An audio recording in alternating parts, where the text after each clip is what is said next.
época también con muchas dificultades, no era como que hacíamos lo que nos diera la gana, todo el tiempo había que estar discutiendo con todo el mundo y pasando por 3.000 trabas burocráticas y bueno, pagando de nuestro bolsillo un camión porque la mayoría de las veces las cosas no funcionaban. Era muy difícil, pero teníamos esta sensación de que había un espacio de libertad al interior de ese límite explícito, ¿no? Aunque el sistema estructuralmente está preparado para que no permita ningún tipo de contestación política, más allá de la contestación política, pues hay vida, ¿no? Hay gente que está produciendo arte que no necesariamente tiene una implicación política o que la tiene, pero de todas maneras puede existir en un espacio como más restringido. O sea, jugábamos en esos márgenes, digamos, ¿no?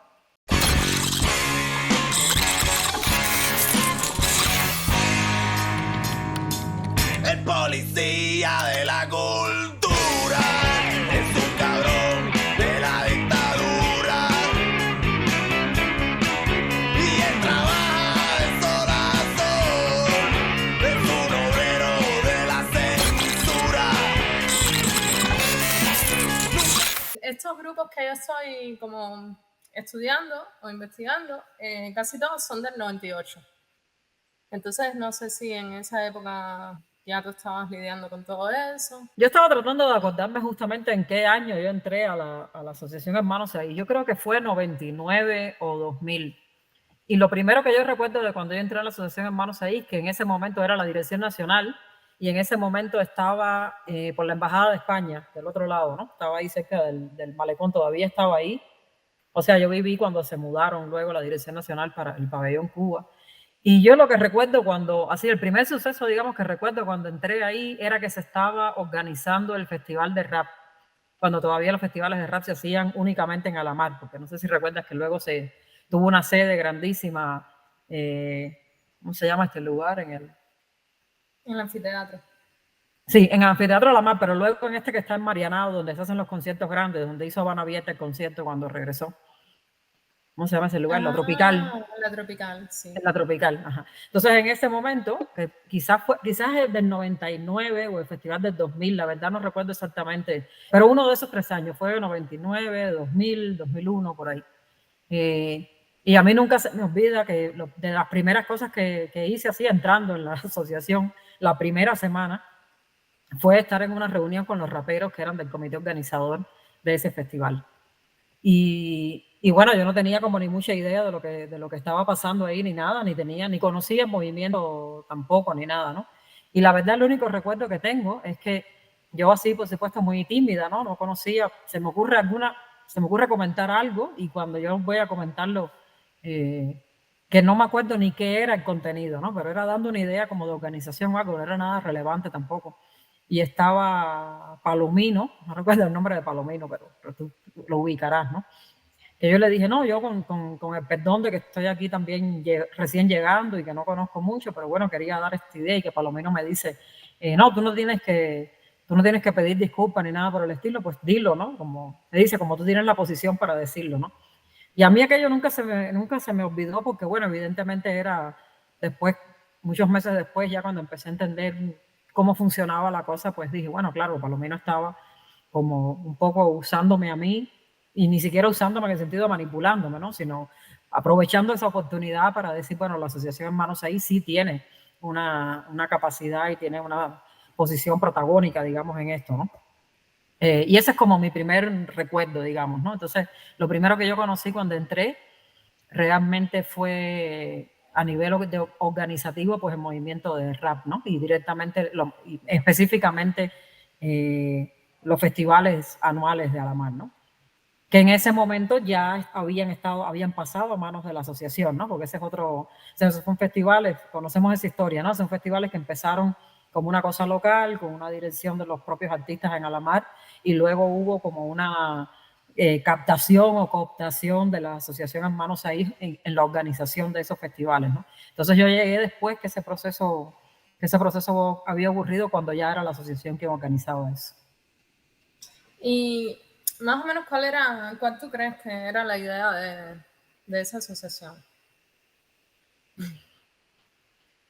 Uy, ¿cuál era la idea de la asociación? Mira, con los años yo llegué a entender que siempre tiene como este doble carácter, ¿no? O sea, al principio cuando yo llegué, mi experiencia o como yo fui conociéndolo, porque yo no conocía la asociación antes de entrar. De hecho, yo llegué ahí porque el que había sido especialista de música hasta ese momento iba a salir del país. Yo lo conocía porque yo tocaba en ese momento en un grupo, o sea, nos conocíamos como músicos y él me lo propone, ¿no? Entonces yo llegué ahí un poco sin saber bien de qué iba la cosa. Bueno, tenía como creo que la idea general que tenía todo el mundo, que era una organización de jóvenes artistas y bueno, fuera de eso, pues nada más, ¿no?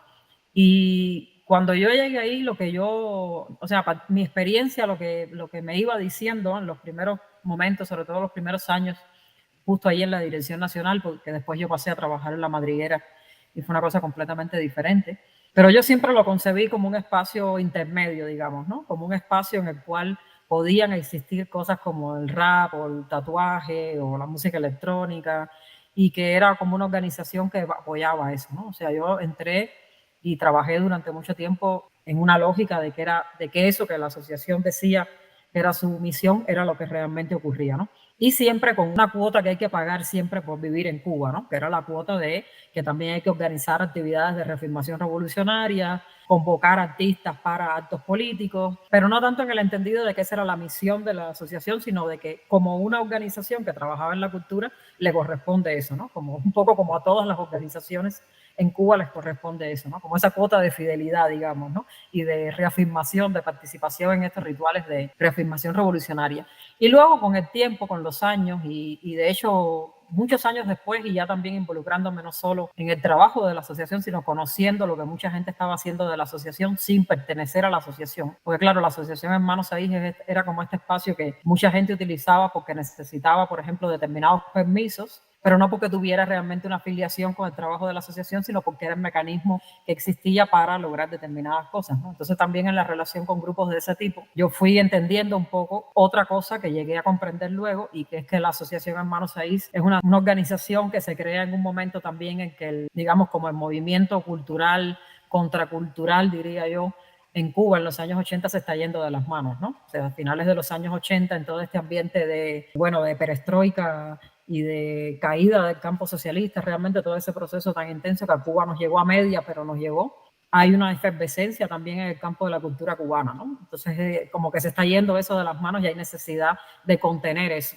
Y la Asociación Hermanos Ahí se funda en ese momento. Entonces, desde el momento de su fundación tiene este doble carácter de ser un espacio que da espacio, valga la redundancia, ¿no? Esta organización que da espacio a esa cultura un poco salida de los márgenes de la institución, pero al mismo tiempo sirve para contenerla, ¿no?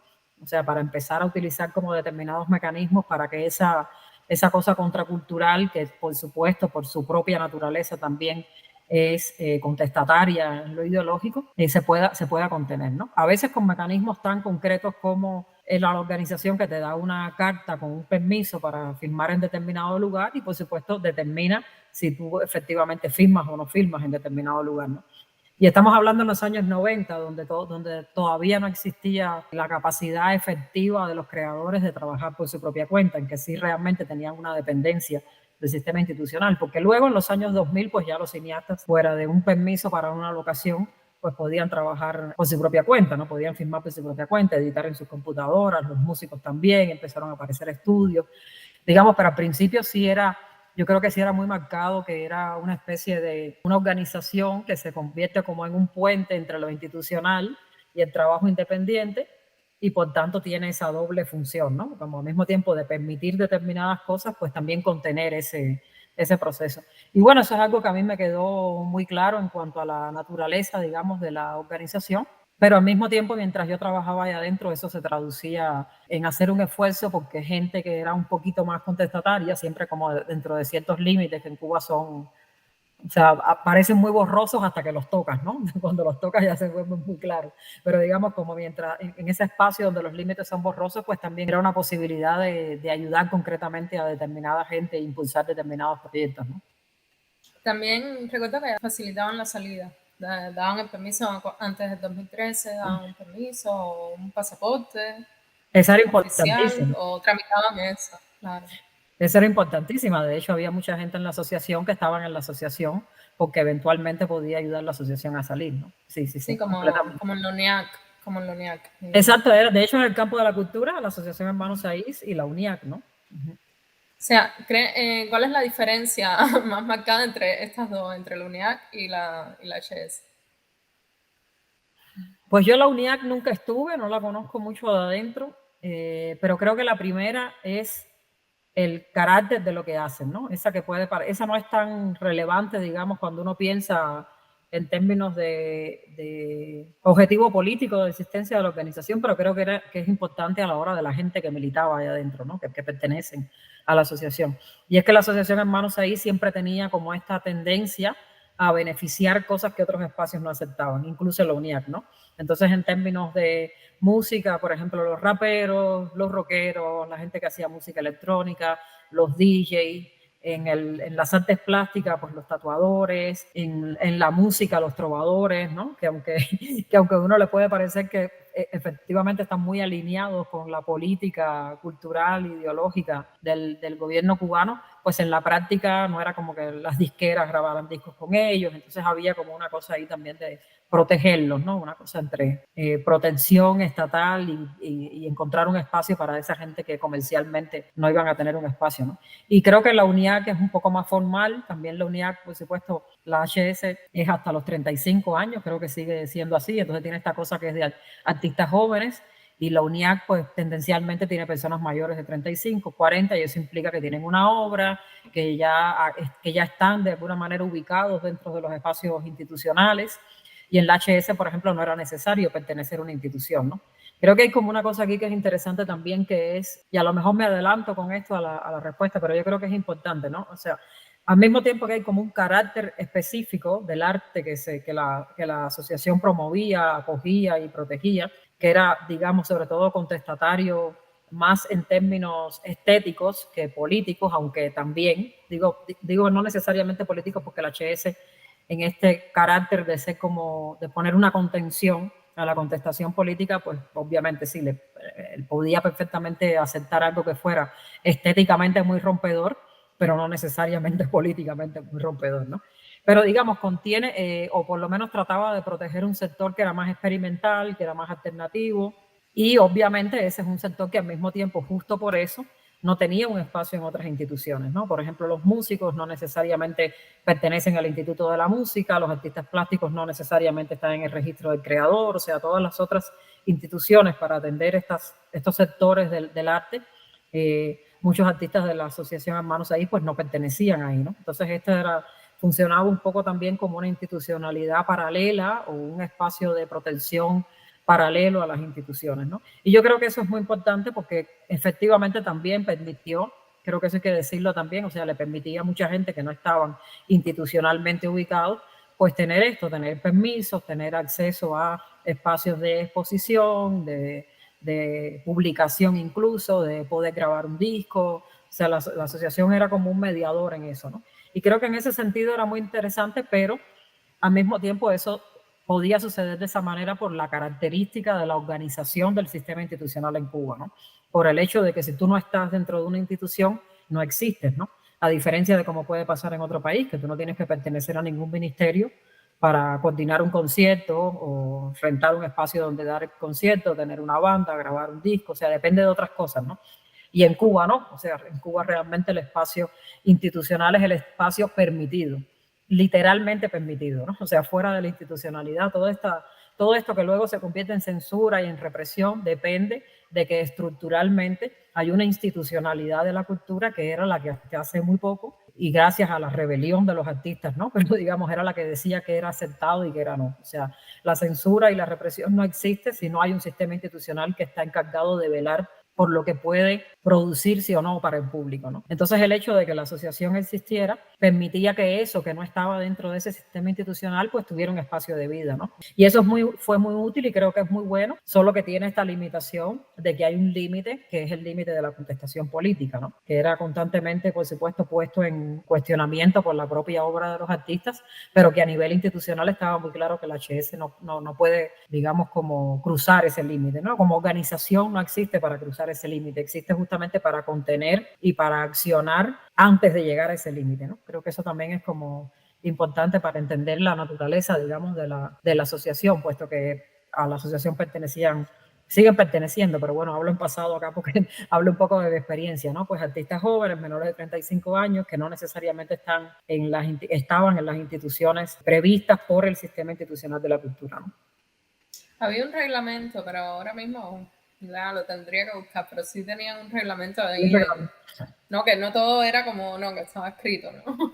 Había un reglamento, había un reglamento. Es curioso que yo ese reglamento tampoco lo recuerdo mucho, ¿no? Pero seguramente era un reglamento que decía que el límite es la revolución, ¿no? O sea, como todo, ¿no? O sea, todo está bien mientras tú no cuestiones a la revolución, porque dentro de la revolución todo y contra la revolución ningún derecho. Claro, sí, ¿no? Porque ellos lo decían a sí mismos, que esa iba a ser la política cultural, era a partir de ahí, a partir de ese discurso, y eso no, es como el socialismo es irrevocable, pero palabras a los intelectuales también es irrevocable, eso se mantiene así y se ha mantenido así, el estatuto es ese, ¿no? De hecho, es muy De la interesante política cómo cultural. a mí siempre me llamaba mucho la atención que discutíamos mucho sobre la política cultural y sobre las palabras a los intelectuales. O sea, eso era un tema siempre dentro de la asociación, ¿no? Y yo recuerdo así discusiones muy claras sobre si una obra se podía poner o no, por si cumplía eso, ¿no? O sea, por ejemplo, yo recuerdo cuando el documental de Jean Padrón era fuera de liga, ¿no? Se llamaba el de la Una de pelota, liga, sí. fuera de liga. Yo recuerdo, por ejemplo, haber participado en una discusión en el ICAI a la que la HS fue invitada para determinar si ese documental se debía poner o no en los cines, ¿no? Y era muy curioso porque ese documental yo lo había visto todo a Cuba, o sea, como siempre las instituciones pues son un poquito más lentas que la realidad y llegan siempre un poco tarde, ¿no? Por definición. Entonces estábamos ahí como discutiendo eso y yo recuerdo que en esa discusión salió el tema de la política cultural, ¿no? Porque la política cultural al final no es solo el límite que tú vas a poner como a la ideología que está puesta en las obras, ¿no? No es solo un límite sobre qué puede decir el artista y qué no puede decir, sino también es una reglamentación sobre el papel de las instituciones, ¿no? Entonces, por ejemplo, aplica completamente cuando una institución decide si va a convertirse en el expositor de algo, ¿no? O sea, es distinto y la discusión ahí era también un poco sobre qué cosas pueden ponerse en la madriguera, digamos, donde la van a ver 50 personas y no va a tener esa repercusión, a diferencia de lo que podamos poner en el ICAI, que va a estar puesto en el Riviera, en el Chaplin, en el Yara, en 23 y 12, en la Cinemateca, ¿no? Ahí ya toma otra dimensión, porque ahí la cosa de la política, la discusión sobre política cultural ahí es que esa política cultural reconoce también que hay escalas de los espacios, ¿no? Entonces hay espacios que tienen como una pequeña escala que no son tan trascendentes y hay esta escala superior que es la escala de la institución. Y lo que la institución hace sí tiene que quedar muy claro que responde a esa política cultural, ¿no? Que al final es la política cultural de la política en general, ¿no?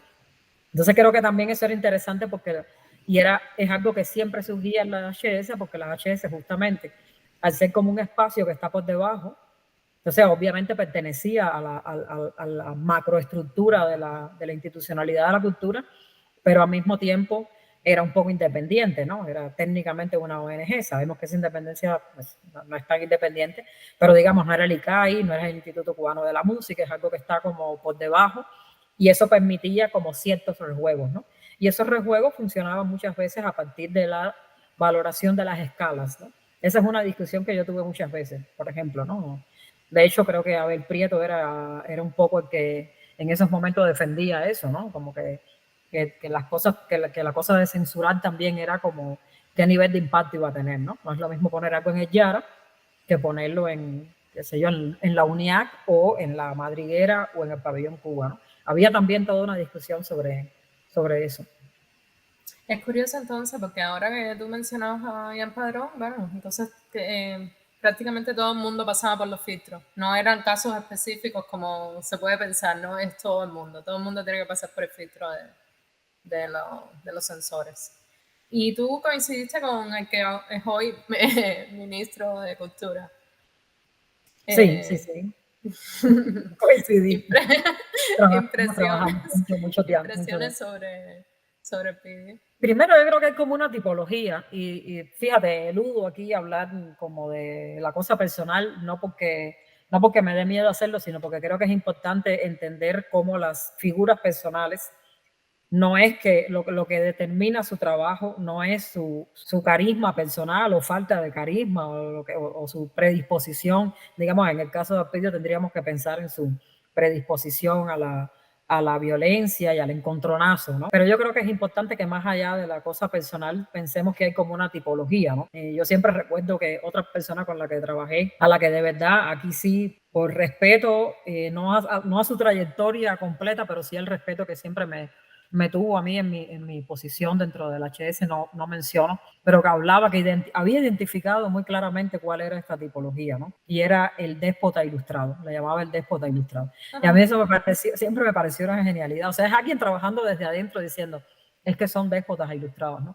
Y esa era una terminología, una tipología que utilizaba para describir al Alpidio, pero también a los que estaban al frente de instituciones, ¿no? Como el del Instituto Airoel, de Artes Escénicas, Abel, el del Instituto Cubano de la Música. Y es muy interesante porque es que combina las dos cosas, o sea, se trata de el dirigente de la cultura de este sistema institucional, la HS incluida, la UNIAC y más allá los institutos de las artes específicas, digamos, artes escénicas, el Instituto Cubano del Libro, el ICAI y demás, compartían esto, ¿no? Compartían esta cosa de que eran artistas, algunos mejores que otros, pero digamos gente con un gusto por el arte, frecuentemente con una obra, aunque sabemos que hay casos como el del ICRT dirigido directamente por militares, pero bueno, en el caso del resto de los institutos eran artistas cuyo estilo de dirección era tendencialmente autoritario. O sea, era gente que, como discutimos mucho sobre arte, hay como una cosa bohemia, hay como una cosa de ir a un concierto, tomar, o sea, había como una cosa bohemia también en la manera de conducir eso, de participar en la vida cultural, alternativa incluso en algunos aspectos, ¿no? Como de discutir de autores complicados, nunca Reinaldo Arenas ni nada, pero digamos como estar un poco en esa cosa del mundo cultural, de estar informados, de saber, digamos, como de lo suyo, pero con una tendencia autoritaria muy clara, ¿no? O sea, que son, digamos, un tipo de dirigente que está ahí para cumplir esta función de mantener un espacio de discusión que es sano y que además es imprescindible porque no puedes vivir censurando 100% a todo el mundo, pero al mismo tiempo para que ese espacio tuviera una contención, para que ese espacio no se transformara en un espacio de contestación política. Entonces, para aplicar ese límite es donde el autoritarismo llega, ¿no? O sea, siempre tenían la capacidad de todo muy bien, conversamos, discutimos, hay cierto nivel de apertura, no sé qué, pero ya esto no lo puedes decir, ¿no? Entonces, para evitar que un artista cruzara ese límite, pues ahí está como la cosa autoritaria, ¿no? Y bueno, yo de Alpidio recuerdo eso, básicamente, ¿no? Que creo que las experiencias más limitadas que tuve con otros dirigentes del sistema institucional siempre tenían eso, ¿no? Que es como muy bien todo, pero en este punto que te quede claro que fuera de la revolución nada. Y te lo voy a decir claramente y voy a tomar todas las medidas que sean necesarias, ¿no? Entonces ahí sí había como una, digamos, como ahí sí era muy claro, ¿no? Y lo otro que quiero mencionar, que creo que también es parte de esa tipología, aunque se ha explorado un poquito menos, es que sí hay una cosa muy machista en ese, el déspota ilustrado es muy machista, ¿no? O sea, sí había un problema de un carácter muy impositivo también hacia las mujeres. Y en mi caso, por ejemplo, yo recuerdo también muchos casos de explotación directa de la fuerza de trabajo mía y también de maltrato, ¿no? Yo creo que sí hay como una cosa muy machista y muy misógina que es parte de la tipología del déspota ilustrado, ¿no? Y creo que se nos ha quedado, ¿no? Se nos ha quedado como analizarlo más, pero doy fe de que sí, está ahí, ¿eh? En todos ellos. Harassment así como más sexual, ¿no? No. Yo eso nunca lo viví y no podría dar testimonio de ninguno de eso, fuera de cosas que escuché, pero que tampoco puedo, o sea, de las que no tengo pruebas, digamos, ¿no? Entonces ahí no me atrevería. Pero sí cosas como maltrato, un trato diferenciado, digamos que era como más respetuoso con los hombres y con las mujeres, más explotador. Eso que en Cuba le decimos hacerte pasar pena, ¿no? Como exhibirte en público.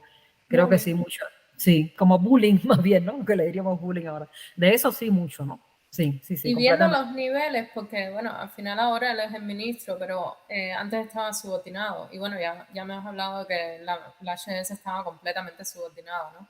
En esos niveles, ¿quién daba la orden de la censura total o de dónde venían como los comandos, las órdenes de mando, ¿no? Yo creo que más directamente del Ministerio de Cultura. De nuevo, aquí es como una cosa de escalas que es como importante, ¿no? Dependía de la magnitud del escándalo, ¿no? Si era de pronto algo que estaba pasando en la madriguera, pero no era como muy así como que se enterara nadie, lo podíamos resolver en la Dirección Nacional, ¿no? Pero si era algo que ya se enteraban a nivel de ministerio, pues eso se resolvía en el ministerio, ¿no? Entonces, digamos, ahí el ministro en ese entonces, Abel, decía, no, pues esto no, ¿no? Y al mismo tiempo había como un margen de discusión, que siempre es como esta cosa extraña, porque era como que nosotros lo discutíamos en ese nivel, pero sabiendo que la decisión final no la íbamos a tomar nosotros, ¿no? Entonces era como una especie de simulacro, ¿no? O sea, dudo en darle ese nombre un poco porque no se sentía así, pero claro, al final tú decías, bueno, sí, obviamente, ¿no? Recuerdo que una vez cuando se fue a poner el documental de Ricardo, yo con los nombres que... Ricardo Figueredo, pero me estaba tratando de acordar del nombre del documental, donde sale este fragmento de Fidel. ¿No? Eso lo fuimos a poner en La Madriguera. En La Madriguera teníamos un espacio de cine, ya esto cuando yo trabajaba en La Madriguera, ¿no? Teníamos un espacio de cine donde poníamos cosas todo el tiempo, incluso poníamos cosas un poquito más atrevidas, ¿no? Como mismo hacíamos presentaciones de rap donde había cosas más atrevidas, pero de nuevo es esta cosa de la escala, ¿no? O sea, mientras fuera el público de La Madriguera el que se enteraba, no había problema, ¿no? Pero cuando fuimos a poner ese documental, se compartió un correo que le llegó como un montón de gente y eso llegó al Ministerio de Cultura, ¿no? Entonces ahí hubo como una reacción, ¿cómo están poniendo ese documental, no? Entonces inmediatamente nos llamaron a la Dirección Nacional, la Dirección Nacional tuvimos una discusión, nosotros que estábamos trabajando en La Madriguera dijimos, no, nosotros creemos que hay que ponerlo y apelamos justamente a esta misma idea de la escala. Porque claro, ya una vez que tú estás metido dentro del sistema, se trata más bien como de encontrar qué argumentos puedes utilizar para hacer lo que quieres hacer sin que se cree como un conflicto, sin decir, ay, o sea, la cosa ahí no es llegar y decir, no, pero es que es una barbaridad, que las palabras, las intelectuales son una barbaridad, más bien uno juega con los elementos que tiene a mano. Entonces ahí apelamos entonces al final eso se va a poner en La Madriguera, lo van a ver un grupito de personas que van a estar en La Madriguera, pues lo veía un grupo de gente y ya al otro día nadie se acordaba de eso, ¿no?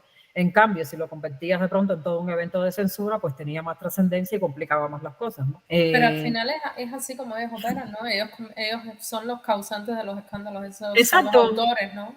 Del escándalo de Alicia en el Pueblo de Maravilla, el escándalo de PM, el escándalo que era lo que de Despertar en el 2009 fue el escándalo con Fernando Pérez en la muestra de jóvenes realizadores. Entonces, bueno, esa fue como nuestra posición, lo dijimos en esa reunión en la Dirección Nacional, pero al final nos quedó muy claro que esa no era una decisión que fuéramos a tomar nosotros, ¿no? Era como, ok, vamos a escuchar la opinión de ustedes, pero la decisión no es de ustedes. O sea, tuvimos como voz, pero no voto, ¿no? Era como, sin decirlo explícitamente, pero era eso, teníamos voz, pero no voto. Y al final ese documental no se puso. Y yo, por supuesto, no participé en la reunión de la Dirección Nacional con el Ministerio de Cultura, pero obviamente la decisión fue del Ministerio de Cultura, ¿no? O sea, un poco como que esa discusión se repetía, esa relación entre las escalas se repetía también a una escala mayor. Y me imagino que si fuera un escándalo mayor, que yo nunca atestigué, pero que seguramente existían, pues también se repetía del Ministerio de Cultura al departamento ideológico del partido que atiende al Ministerio de Cultura, ¿no? Que siempre es como esa cosa de, ok, vamos a discutirlo y todo, pero al final la decisión va a ser vertical. Eso yo creo que, de nuevo, ese es como el límite, ¿no? Cuando uno choca con ese límite, la decisión siempre es vertical, ¿no? O sea, una vez que tú das con ese límite, la respuesta siempre es autoritaria, ¿no? Ahí ya no hay más nada que discutir.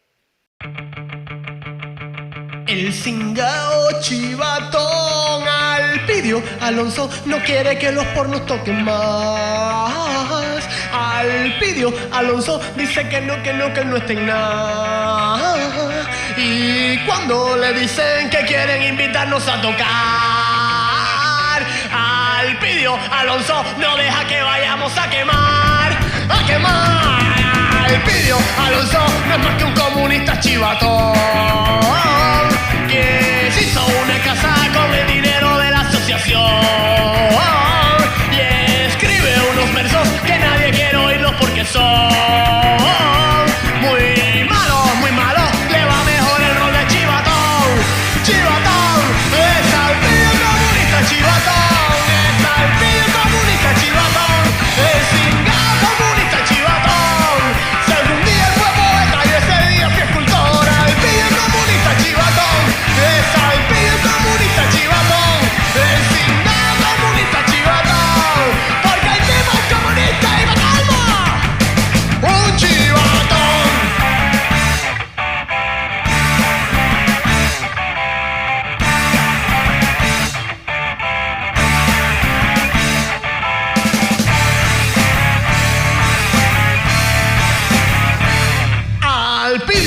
Alonso, el jefe al mando de la asociación. Él quiere votarnos y eso es lo mejor que se le ocurrió. No nos hace falta estar en tu mierdera institución. Adiós, imbécil, que sepas que esta banda es la mejor. La mejor es al pibe comunista chivatón. Es al pibe comunista chivatón. El cingado comunista chivatón. Si algún día fue poeta y ese día fue escultor. Al pibe comunista chivatón. Es al pibe comunista chivatón. El cingado comunista chivatón. Porque el tipo es comunista y además un chivatón.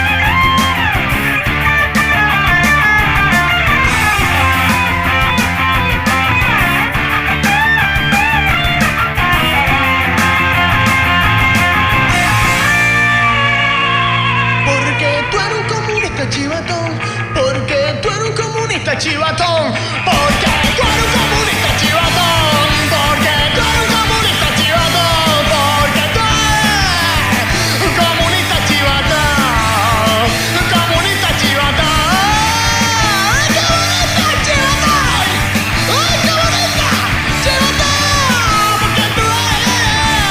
porque tú eres comunista chivatón. ¿Y por qué tan chivatón?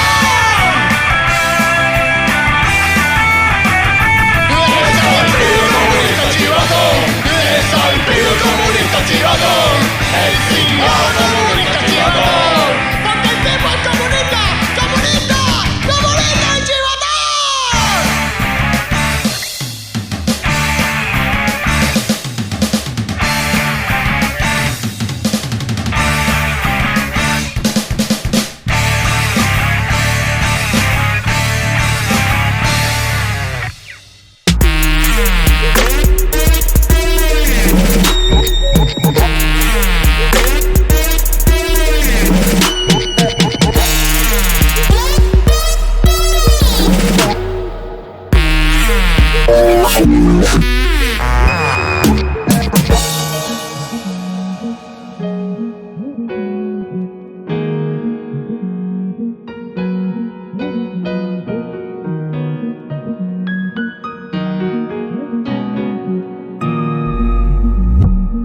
Chum chum chum chum chum chum.